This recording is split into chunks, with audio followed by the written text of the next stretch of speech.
Hello friends, welcome back to the shop. Today is Sunday, March 18th. It's the day after St. Patrick's Day, and I hope if you were so inclined to celebrate St. Patrick's Day that you had a great time yesterday.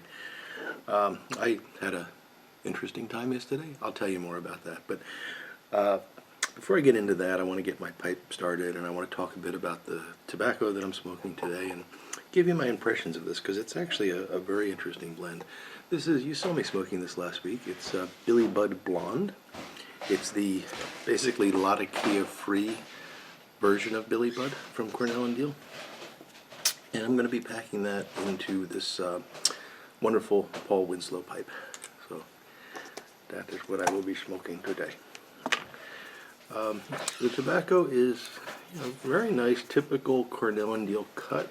You can see it's a ribbon, but it does have these occasional, what I'm going to call broken flake-like pieces. They're not stems, they're actually pressed tobacco. There were a couple of big ones. I think I broke them all up. But it's a mixture of dark and there's a nice big one of those broken flake things. A mixture of mostly light and sort of medium brown ribbon, and there's a few darker pieces in there which I believe are representing the perique and the cigar leaf. So what the tobacco is composed of is bright Virginia, white burley, cigar leaf, and perique. And I am not a fan of bright Virginia, and I have had Billy Bud in the past. I've liked it, but it's always been a bit too heavy in the Latakia department for me. And the bright Virginia, if I'm thinking about it, that puts me off. It's very. I find bright Virginias to be very tart and tangy, and I don't like that. They're very sharp.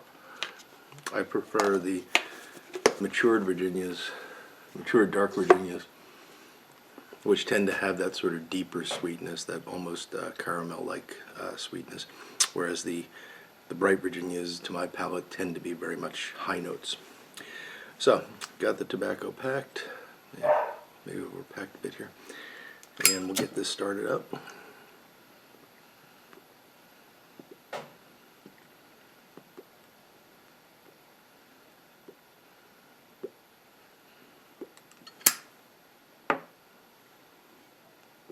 Now, if you, like me, are turned off by bright Virginia, just keep listening, because this has a surprise in store for you. And to be honest, if I knew Billy Bud was bright Virginia, I probably would not have tried it in the first place. And if I hadn't tried original Billy Bud and liked it but for the Latakia, I never would have tried Billy Bud Blonde. So it's interesting how your prejudices can actually prevent you from finding something you enjoy. And this is a clear case of that. The bright Virginias are there.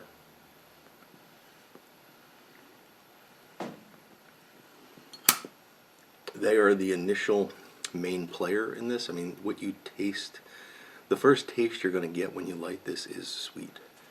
And it is surprisingly sweet.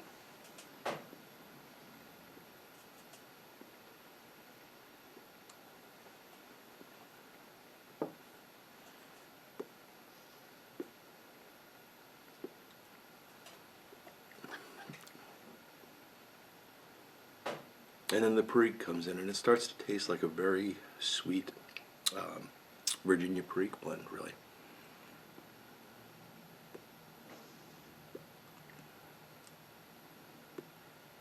What's really interesting about this is the way the burley and the cigar leaf work. So the burley's there. I can detect it as the bowl goes on, so I'm not getting any burley right now.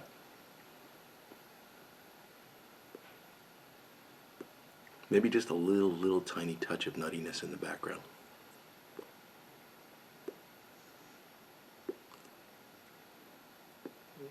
But as this progresses, you'll pick up more and more of the burley, but that sweetness never goes away. And the cigar leaf is adding a body to this. So there's sort of this foundation produced by the cigar leaf and the burley that's, a nice heavy, fulfilling sort of flavor and smoke quality. And then you've got this light Virginia sweetness riding on the top of that. And the cigar leaf is doing a wonderful, I think it's the cigar leaf, is doing a wonderful job of taking all of that sort of tart tanginess out of the bright Virginia. So you're just getting the sweetness from the bright Virginia.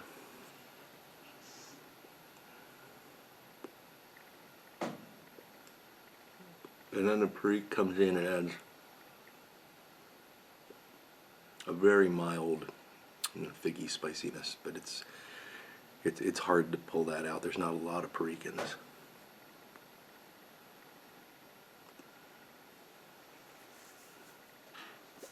So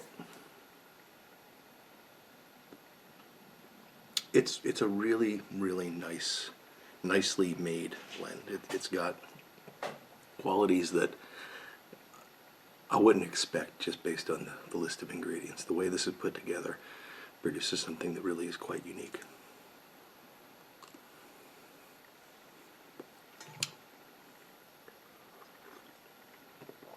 So, in terms of whether or not I recommend it, or whether or not I'll buy it again, those kinds of things that people tend to talk about. If you like what you just heard me say about it, I would highly recommend it, because it's worth trying. And if you're somebody that likes Virginia but don't like the bright Virginias, you may find this to be an interesting blend.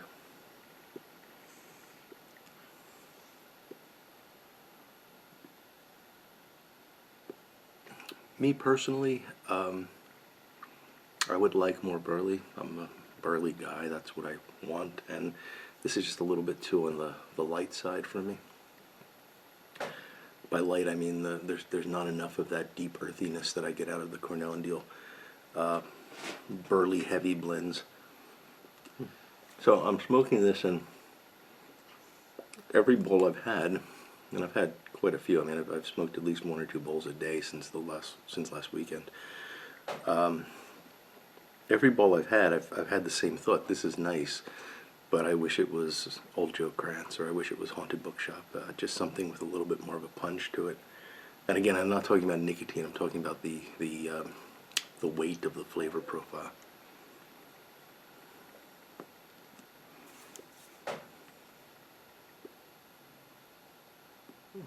But it is a very nice, very pleasant, sweet smoke, and not sweet in an aromatic sense, just a tobacco sweetness. So if you're looking for something like that, I would highly recommend you give this a try. I personally will probably not be buying any more of this. Maybe an occasional. Might be a good summertime treat. We'll see. So, you all saw last weekend I did a recap of the pipe show, and that was a very successful video. Got lots of great comments, and appreciate everyone taking the time out of their day to watch it and comment on it. It was nice to be able to share the event with so many folks out there. And one of the things that I'm very aware of is the fact that I'm a lucky guy, because my dear wife allows me to do things like take off on a Friday night, book a hotel room, and spend a weekend smoking pipes. Yeah, I know a lot of guys don't get to do that kind of stuff, and we don't have kids, so it's a little bit easier for us. But she's always been very, very tolerant of me and my hobbies, and my fishing, my fly fishing, pipe and cigar smoking, and everything else that I've gotten into over the years. She's always been very, very supportive. And so yesterday, St. Patrick's Day, we decided to go out to lunch, and we're having lunch, and she remembers suddenly that the Longwood Gardens, which is a local, botanical garden, was having a special festival of a blue festival. So all the flowers would be blue, And on top of that, they were going to have bluegrass music, and there was going to be a beer tent. And wouldn't it be a fun thing to go and do? Now, my answer to that is no. It would hardly be a fun thing to go and do.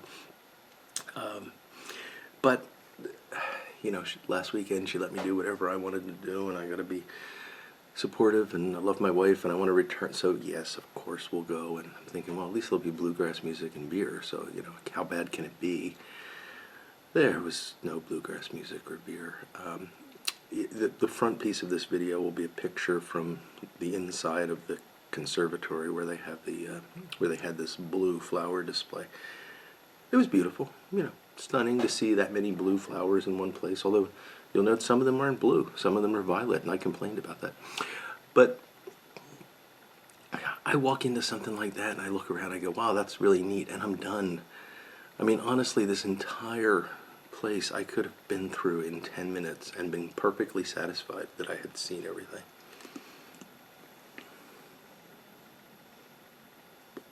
Apparently, I'm the odd man out because we had to spend close to 3 hours in this place.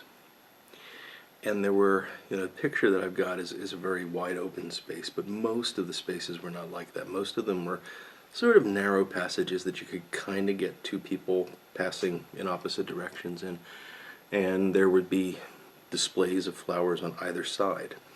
So you'd have to walk that way, and then you'd turn around and walk back that way. And if somebody decided they wanted to take a picture, all you could do is stand there and wait, you know. So this line would just kind of move from one flower to the next. And my wife would say things like, oh, look, isn't that pretty? And I'd think, it's a flower, it's pretty by definition, we don't have to keep pointing that out. And it was not a fun afternoon. I mean, honestly, it was hell for me. She enjoyed herself, and I'm really happy, and it was good to see her enjoying herself, and I at least could enjoy that aspect of it. The fact that she was having a good time made me feel good about it. But oh dear God, it was horrible. It was just one of the most mind-numbing. I would have done anything to get out of it. But these are the things we have to do, guys. This is this is part of what we sign. I guess this is the better or worse part of the marriage vows coming through. But I did get to have a nice lunch and some Guinness, and so I can't complain too much. So, if you get a chance to try Billy Bud, I would do it. If you get a chance to go to the Longwood Gardens Botanical Garden, I'd not recommend it. Anyway, guys, I hope you've enjoyed this little chat. I'm gonna get off and finish this, and I've got some work to do. I've got I say this all the time, but I'm looking down at the workbench, and it's just a mess of pipe stems and vulcanite dust, and here you can, I don't know if you can see that or not, but that's just like sitting on the surface of the bench right now because I've been carving so many vulcanite stems, which I love doing, so it's great, but it's just, I gotta take some time to clean this bench up. So, with that, I will let you go. Hope you're all having a great weekend. Hope you have a great week ahead. And until next time we talk, I will look forward to speaking to all of you again very soon. So, goodbye now. One last minor point that I should have put in earlier. This is a photo of bananas growing on a banana tree. It was the only part of the Longwood Gardens exhibit that made me at all want to take a picture. Enjoy.